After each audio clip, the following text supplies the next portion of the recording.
Hey there. I'm going to continue the lesson that I had given you on how to um, understand a little bit more about music theory. Some of you expressed in your comments that you really feel like a fish out of water and you don't understand anything about music. So I thought I would just give you a few more little basics. We'll try not to overwhelm you. I'm going to go very, very slow. But we're going to learn about pitches and how they relate to reading music, okay? So here are the bells, and I'm going to use the Montessori bells just because they're a little bit easier for me to use. So I'm going to tilt my camera up.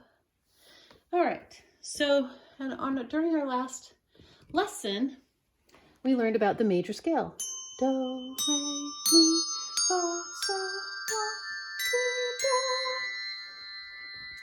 Well, these all have note names. And it's easy for the children to learn them because you start with one and on the back is the note name. So I'm going to label all my bells. There's 1, 2, and this is how I show the students. 3. I think I might be missing one.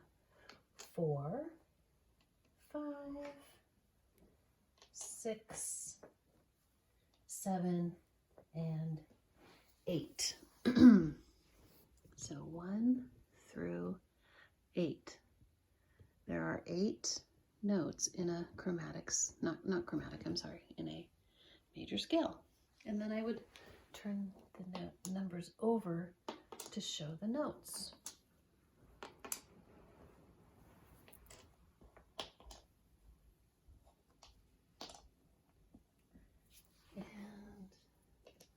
Okay, so now you can see each bell has a note name. And the notes on a scale repeat. So there's nothing past G. It doesn't go up to H. There's no I. There's no J. It just goes C, because we're in the key of C. So this is a C major scale. C, D, E, F, G, A, B, C. So that is our major scale.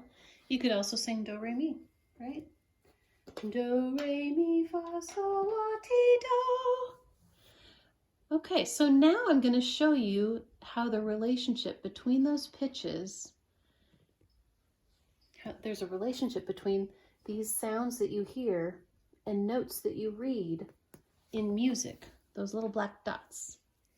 So I would take my C, and look, it's a matching.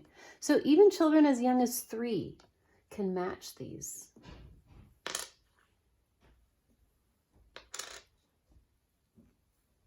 I'm matching my numbers. So here I have matched my 8 notes, and then again, like I showed you, I can turn them over so that we see the note names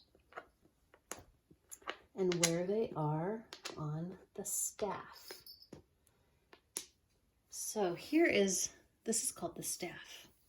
And we are reading music in treble clef. That's what this is. This is a treble clef. And one game I play with the children is we play hide the treble clef. And really it's only to get them used to seeing this design, this pattern, this beautiful symbol that tells you what music clef you're reading in. So this is where it belongs. It's right there. And this is telling us that we would be, C is the first note. It's on a ledger line actually. And this is middle C. And then D is on a space. E is on a line. F is on a space. G is on a line. A is on a space.